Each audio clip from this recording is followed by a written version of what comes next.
Hello, and welcome to your master course on identifying and preventing phishing attacks. If you've ever used email, shopped online, or used social media, this course is for you. Our goal is to build a strong foundational understanding of what phishing is, why it's a threat to everyone, and how you can spot the most common attacks. We'll be using simple language, clear analogies, and focusing on the what and the why, assuming no prior technical knowledge. Let's get started with our first module. Module 1, the foundations of phishing. In this first module, we'll introduce the core concepts of personal cybersecurity. We will explore why everyone is a target, define the term phishing, and break down the exact steps a cybercriminal uses in a typical attack.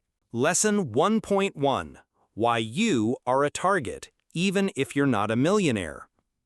Good morning, and welcome to our first session.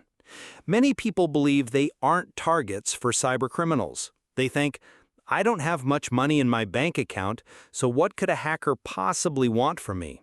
This is one of the most dangerous assumptions in the digital world. Imagine if a criminal deposited money from illegal activities into your account, or used your email to send scams to your friends. It's not just about what can be stolen from you, but how your identity can be used by them. In this lesson, our objective is to help you define your digital assets and explain why every online user, regardless of wealth, is a valuable target for cyber threats. We will cover what a digital asset is, why your online identity is valuable, and how criminals can exploit it even without stealing your money directly. Your online presence is your digital identity. This is a collection of all your accounts and personal data online. To a criminal, this identity is a powerful tool. So, what are your digital assets? A digital asset is anything you own or control in the digital world. This includes your email accounts like Gmail or Outlook, your social media profiles like Facebook and LinkedIn, your bank accounts and financial apps, your phone number and messaging apps like WhatsApp, and even your online shopping accounts like Amazon. Criminals can exploit this identity in several ways. They can cause reputation damage by impersonating you to ask your friends and family for money.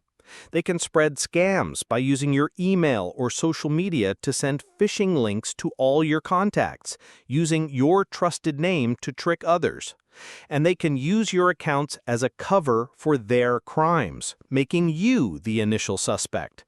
Now, let's put this into practice with a quick thought exercise. I call it the digital asset inventory. Take just a moment and try to list in your head every online account you can think of that you actively use. Don't worry about passwords, just the service. Facebook, my bank, Gmail, Netflix, Amazon. You might be surprised how long that list is.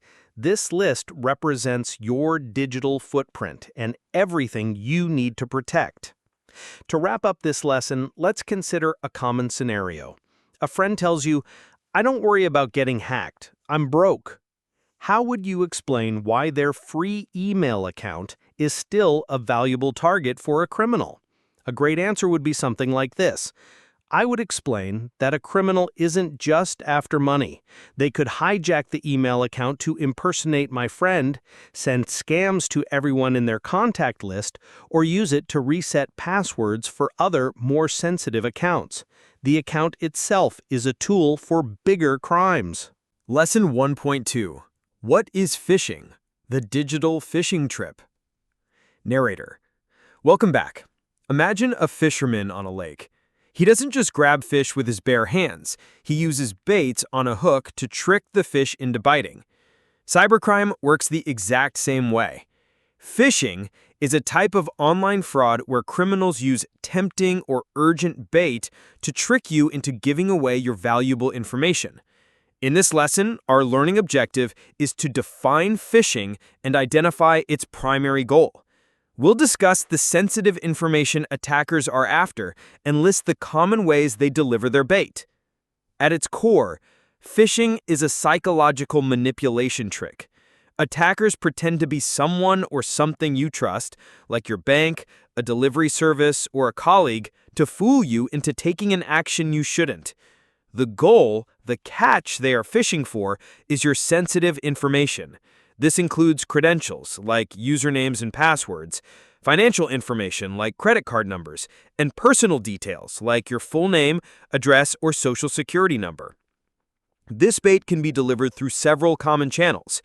Email is the most common method, but you may also see it in SMS messages, which is called smishing, or hear it in phone calls, which is called vishing.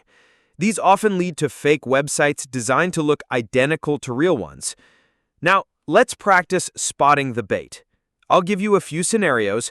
For each one, try to identify the bait the attacker is using. First, an email from Netflix says your account is suspended and you must click a link to update your payment details. What's the bait? The bait is the fear of losing your Netflix account and the urgent need to update your payment info. Second, an SMS message claims you've won a $1,000 Amazon gift card and you just need to click a link to claim it. What's the bait here? The bait is the excitement of winning a large prize.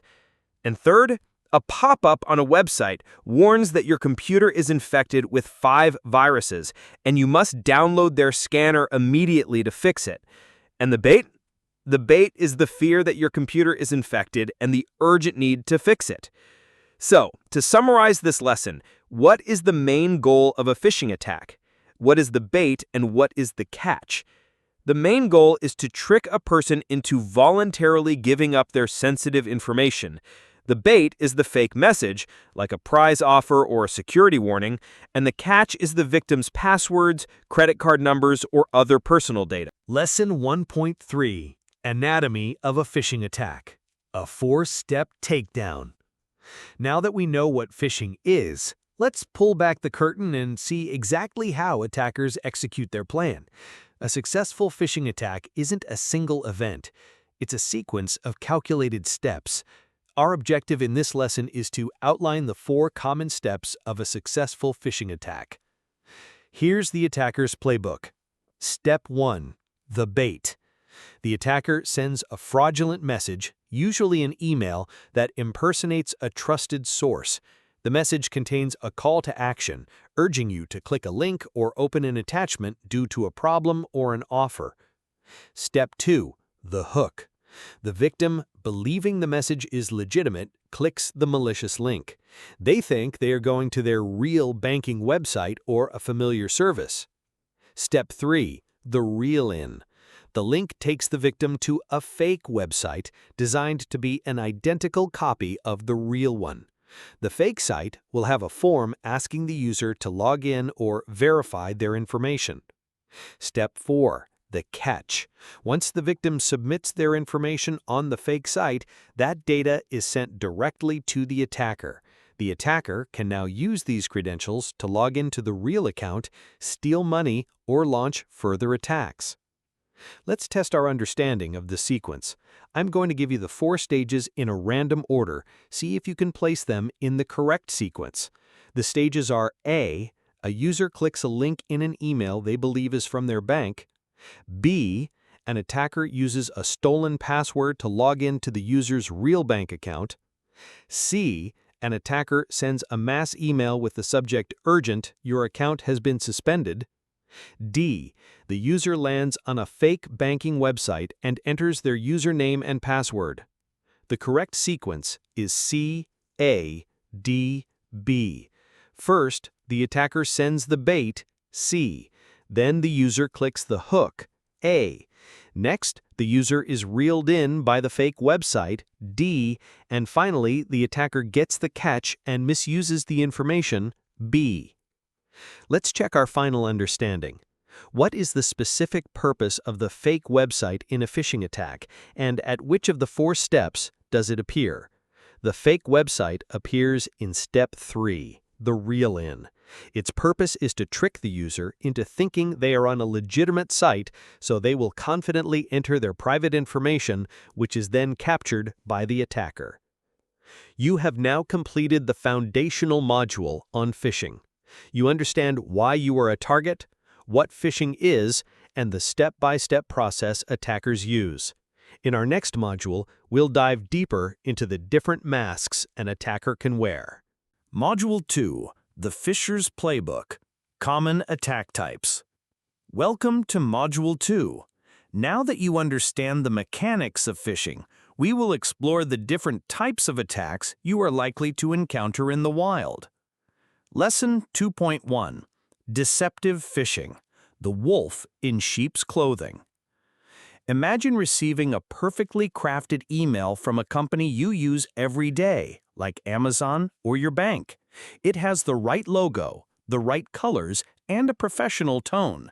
This is deceptive phishing, the most common form of attack, designed to blend in with legitimate emails. Our learning objective here is to identify the key characteristics of a deceptive phishing email. Deceptive phishing is all about impersonating a legitimate and well-known company to fool you. It works because we are conditioned to trust brands we interact with regularly, so our guard is naturally lower. These emails often create a false sense of urgency. You'll see messages like, "There has been a suspicious login to your account," or "Your account has been suspended due to a payment issue." The email will always pressure you to click a link or a button. This is the core of the trap. That link does not go to the real company's website, but to a fake one controlled by the attacker. So, let's consider this assessment question. Your parent receives an email that looks like it's from Microsoft saying their account will be closed in 24 hours unless they click a link to verify it. What is the primary tactic being used here, and why is it so effective? The primary tactic is deceptive phishing. It's effective because it impersonates a well-known, trusted company, Microsoft, and creates a strong sense of urgency, pressuring the recipient to act quickly without thinking carefully. Lesson 2.2. Spear Phishing and Whaling. The Sniper Attack. If deceptive phishing is like casting a wide net, spear phishing is like a hunter aiming for a specific target. These attacks are custom-built for a single person or a small group, making them much more personal and difficult to spot. In this lesson, our goal is to differentiate between generic phishing, spear phishing, and whaling. Spear phishing is a highly targeted attack. The attacker does research on their victim beforehand, using information from social media like LinkedIn or company websites. The email will use the victim's real name, job title, or reference recent projects. For example, "Hi Jane, I know you're busy with the Q3 report for Bob, but could you please process this urgent invoice?" Whaling is a specific type of spear phishing aimed at a very big fish, a high-level executive like a CEO or CFO. The goal is usually to trick them into authorizing a large wire transfer or releasing sensitive company data. The attacker often impersonates another executive, and the language is formal and business appropriate. Let's do a quick thought activity.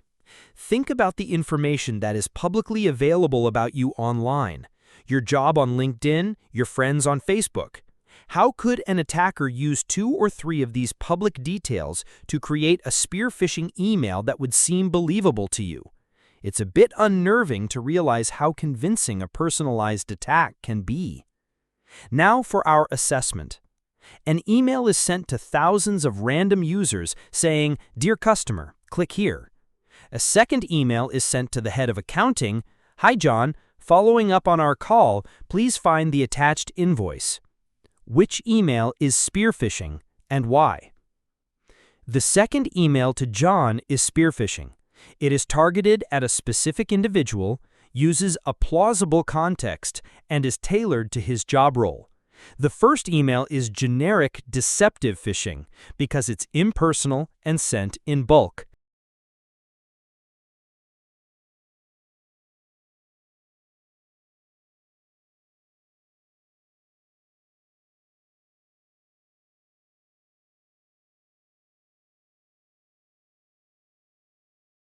Module 3. The Red Flags. How to Spot a Phishing Attempt. Welcome to Module 3. In this module, you will become a digital detective. We will arm you with a checklist of the most common red flags to look for in any suspicious message.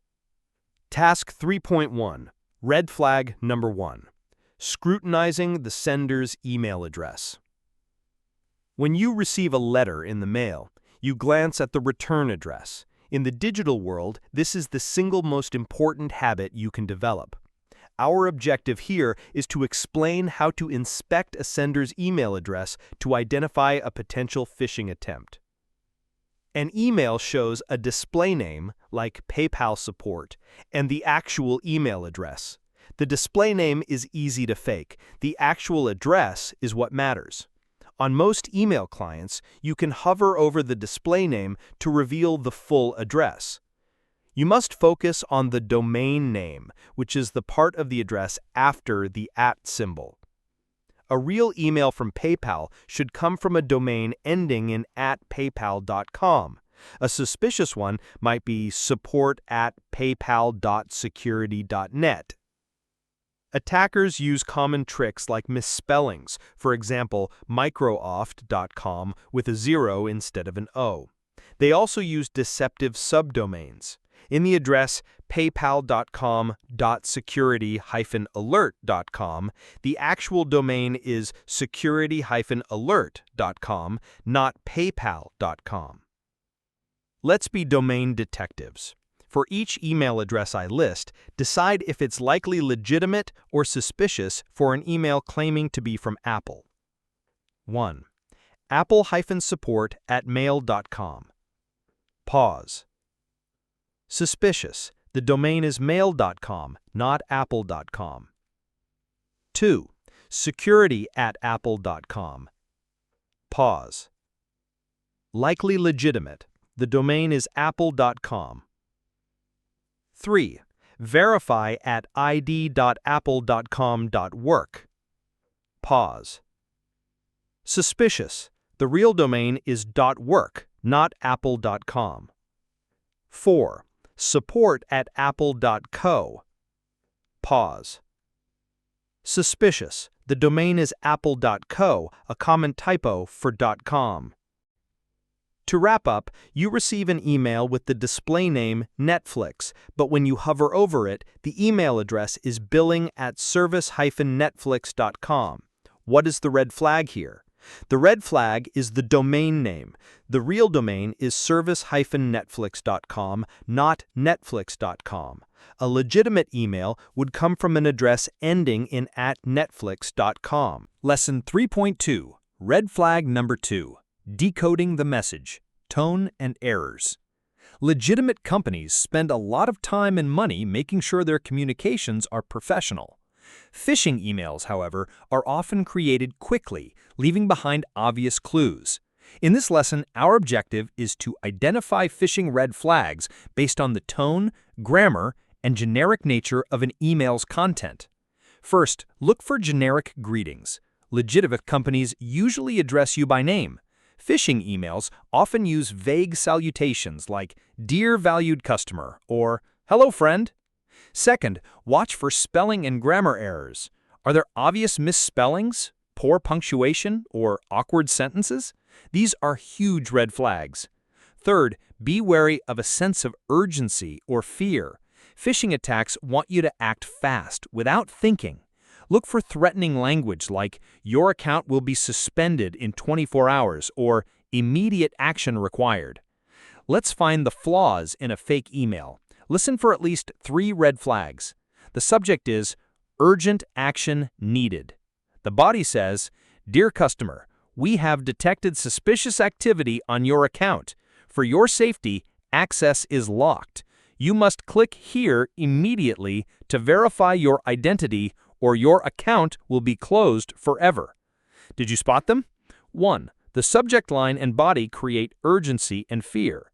2. It uses a generic greeting, "Dear customer." 3. There are multiple spelling and grammar errors, detected, your instead of your, immediately, and account. Now for our assessment. An email starts with "Dear user," contains spelling mistakes, and threatens to close your account. Which of these 3 red flags is designed to make you panic, and why do attackers use this tactic? The threat to close the account is the red flag designed to make you panic. Attackers use this tactic to create urgency, which prevents the victim from thinking logically and makes them more likely to click a malicious link. Lesson 3.3. Red flag number 3. Inspecting the link. Hover, don't click. The link inside a phishing email is the hook, but you have a superpower, the ability to see where a link really goes before you click it. Our objective in this lesson is to explain the hover to reveal technique and identify the characteristics of a safe versus suspicious web link. The golden rule is hover, don't click. On a computer, rest your mouse cursor on top of the link without clicking. A small pop-up will appear showing the actual web address. The text of the link might say www.mybank.com, but the hover preview might reveal the true destination is www.loginmybank.scammersite.net. This mismatch is a guaranteed sign of a phish. Also, look for HTTPS and the padlock. Legitimate websites that handle sensitive info use a secure connection. The URL should start with HTTPS. The S stands for secure. You should also see a padlock icon in your browser's address bar. Let's try a thought experiment. An email contains a button that says "Log into your account." If you were to hover your mouse over this button, what would you expect to see as the destination URL if it were legitimate versus if it were a phishing attempt? If it were legitimate, you'd expect to see a URL that clearly belongs to the company, like https://login.mybank.com. If it were a phish, you might see a strange, unrelated URL or one with misspellings and extra subdomains. Finally, what does the S in HTTPS stand for, and what simple action can you take to see a link's true destination without clicking it? The S in HTTPS stands for secure. To see a link's true destination without clicking it, you can hover your mouse cursor over it. Module 4. Your digital armor. Proactive defense strategies. Narrator: welcome to our final module. Spotting a phish is a reactive skill. Now we'll focus on proactive defense. You will learn how to build strong security habits that protect your accounts even if you fall for a scam. Terracello 4.1. Multi-Factor Authentication, the double lock. Narrator: imagine your password is the key to your house. If a thief steals it, they can walk right in. Now, imagine you have a second lock, a deadbolt that requires a completely different key. This is exactly what multi-factor authentication, or MFA, does for your online accounts. Our objective is to explain what multi-factor authentication, or MFA, is and why it is the most effective defense against password theft. MFA is a security process that requires more than just a password to log in. After you enter your password, the service asks for a second piece of proof. Common types include something you have, like a code sent to your phone, or something you are, like your fingerprint. Why is this your best defense? Even if a phisher steals your password, they cannot log in because they do not have your second factor. They don't have your physical phone. This stops the attack cold. You should enable MFA on all important accounts, especially email, banking, and social media. For our activity, I encourage you to do this after our lesson. Pick one critical account, like your primary email. Go into its security settings and see if multi-factor authentication is offered. If you're comfortable, take the step to enable it. It is the single most powerful security action you can take. So, let's assess your understanding. An attacker successfully tricks you into entering your email password on a fake website. If you have MFA enabled on your email account, what will happen when the attacker tries to use your stolen password? When the attacker tries to log in with the stolen password, the email service will stop them and ask for the second factor. Since the attacker does not have your phone, they cannot provide the code and their login attempt will fail. Lesson 4.2. The power of updates, fixing the broken locks. Think of your software, your browser, your operating system, your apps, as the doors and windows to your digital home. Over time, security researchers find weaknesses or broken locks in this software. Software updates are the free, easy way to fix these broken locks. The learning objective here is simple: to explain why keeping software and apps updated is a critical security practice. A software vulnerability is a weak spot in a program's code that an attacker can exploit. A security update, or patch, is released by the company to fix that vulnerability. Updates are crucial because hackers actively look for devices running old, unupdated software. Keeping your software updated protects you from these known attack methods. Your web browser, in particular, is your first line of defense, and updates often include improved phishing detection. The best practice is to enable automatic updates wherever possible. Right now, take a quick look at your smartphone. Do you have any pending app updates or a system update waiting?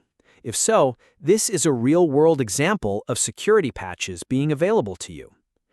Finally, for our assessment, a friend complains that software updates are annoying and they always ignore them.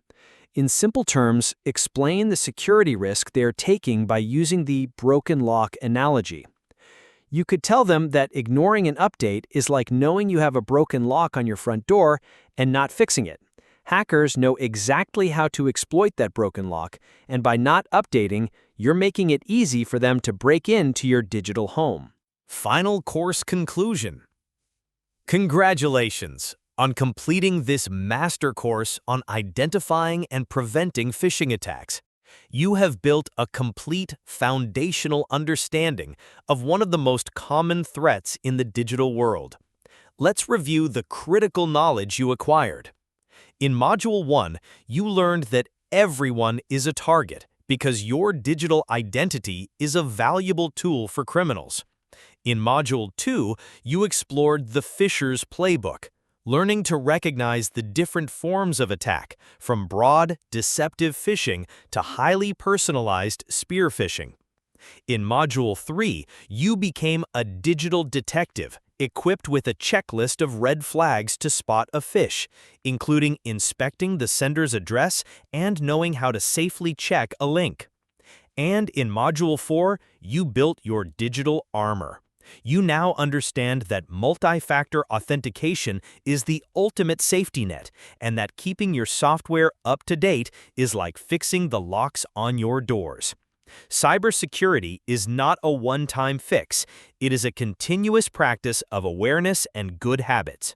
With the skills you've learned in this course, you are no longer a passive target.